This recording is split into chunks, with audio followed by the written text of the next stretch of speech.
Very good morning, children. Today we are going to begin a new chapter on Max 1, chapter number 2, real numbers. First, let us learn what is real number. Real numbers are natural numbers, whole number, integer, rational number. Together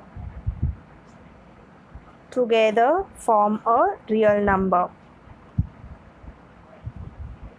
Natural number is a subset of a whole number. Whole number is a subset of integer, and an integer is a subset of rational number, and the rational number is a subset of real numbers. Now let us see the properties of rational number. There are 4 properties: commutative, associative,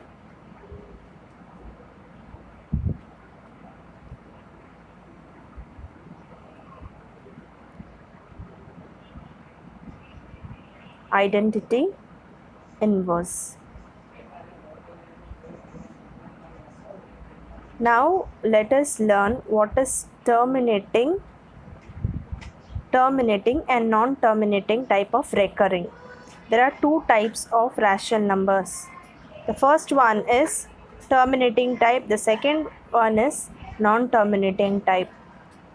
Terminating type is the decimal numbers keep on I'm extremely sorry. The decimal form of a rational numbers will have a terminating. Here in the non-terminating recurring type, the decimal form of a number will have non-terminating recurring type. For example, when we divide 17 upon 36, the answer is 0.472222. The 2 is get repeated. So here we have non-terminating, that is it doesn't ends, and here we have 2 as a recurring number. That's why it is called as a non-terminating recurring type. Now let us move to the next.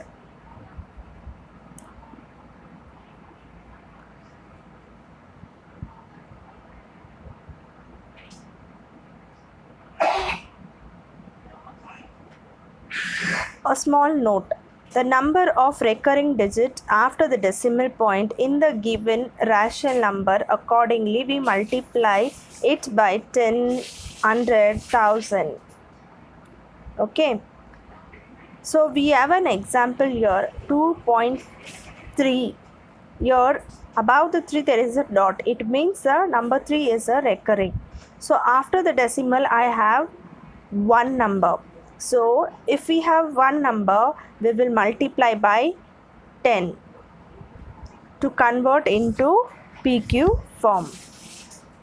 In the next example, 1.24. Here after the decimal there is two digits. So we will multiply by 100 to convert in PQ form. Okay. Now next note, how to find out whether the given rational number is a terminating or a non-terminating recurring type. The prime factor of the denominator. Okay, when it is a PQ form, there will be a numerator and the denominator, right? So when the prime factor of the denominator of a rational number, if the prime factor are 2 or 5, when we do the prime factor of the denominator, if we get 2 or 5, then the decimal expansion is a terminating. That means the answer which we get will be a terminating. If the prime factor are other than 2 or 5, rather than 2 or 5, if we are getting any other number, then the decimal expansion is non-terminating and recurring type. I hope you all have understood. Now let us see the exercise. Practice set 2.1, question number 1. Classify the decimal form of the given rational numbers into terminating and non-terminating recurring type. Question number 1, 13 upon 5. Here in the denominator, we have only 5. As we have just learned, where in the denominator, the prime factor of the denominator is 2 or 5, then the decimal fraction of a rational number is terminating. So here I have only 5, therefore it is a terminating type. Question number 2, 2 upon 11. What is the prime factor of 11? 11 is 1 into 11. So for terminating we should have 2 or 5. We neither have a 2 nor I am having 5. Therefore, since we are having 11, therefore it is a non-terminating recurring type. If we see question number 3, 4 and 5, we have to solve the prime factor. So let us see question number 3 here. The denominator we are having a 16. The prime factor of 16 is 2 into 2 into 2 into 2. Since we have only 2 as a prime factor in the denominator, therefore it will be a terminating type. It will be a terminating type. Okay. Now let us see question number 5. We have a 6. The prime factor is 2 into 3. For terminating, we should have either only 2 or 5. Here we are having 2 as well as 3. Since we are having a 3, therefore it is a non-terminating recurring type. I hope you all have understood. Write the following rational numbers in a decimal form. To convert the following numbers in the decimal form, you have to divide and you have to write. So question number 3, question number 4, question number 5 you can solve by directly dividing all sums. Okay. Then to easiest way of dividing. Question number 1. 127 upon 200. I am going to convert the denominator by multiplying 5. Okay, numerator and denominator by 5. 127 multiplied by 5 is 625. 35. 200 multiplied by 5 is 1000.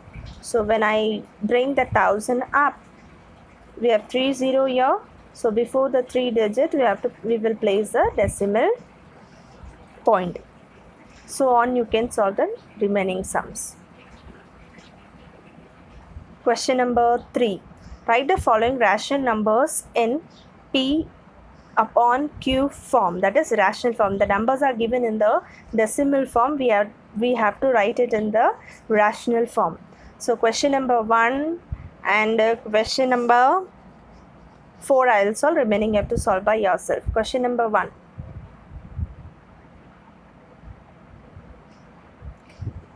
So what is the question? Question 0.6 is the question. 6 is a recurring number. So I'm going to consider that question as x. So let x is equal to 0.6 and mark it as statement number 1. This is nothing else, that the number is written in the recurring form, nothing else. 0.6666 dot dot. It means 6 is get continued.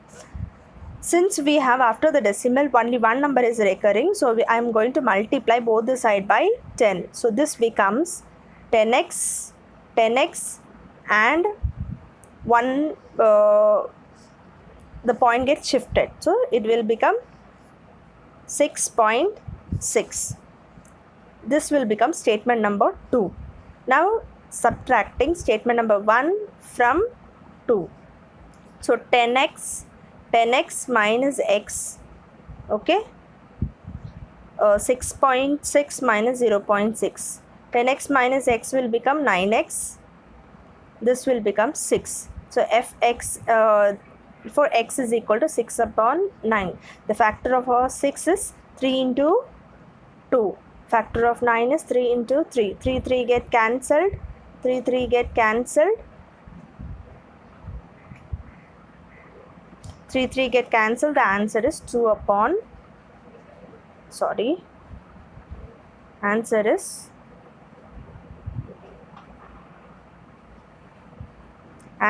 2 upon 3. Now let us see question number 4. Question is 15.89. Here 89 is a recurring number. So I am going to consider the question as x. Let x is equal to 15.89. Now this is nothing else. 89 is recurring. They have written 898989 ... It means it gets continued. Since after the decimal we have two numbers, so we will multiply both the side by 100. So this becomes 100x is equal to 1589.89. Why it becomes like this? Because two numbers get shifted before, because we have multiplied by 100. Now this will become statement number 2, subtracting statement number 1 from 2. So 100x minus x, 1589.89 minus 15.89. When 100 minus x will become 99x, and 15,899.89 minus 15.89, this becomes 1574. Therefore x is equal to 1574 divided by 99. This 99, when we bring to the right hand side, it will come in the divide form. It will come to the denominator. Therefore x is equal to 1574 upon 99 is the answer.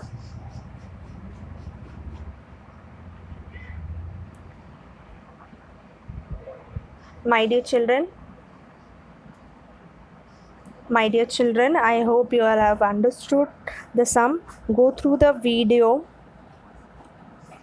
understand and copy down it into your notebook and solve complete exercise in your notebook. Thank you.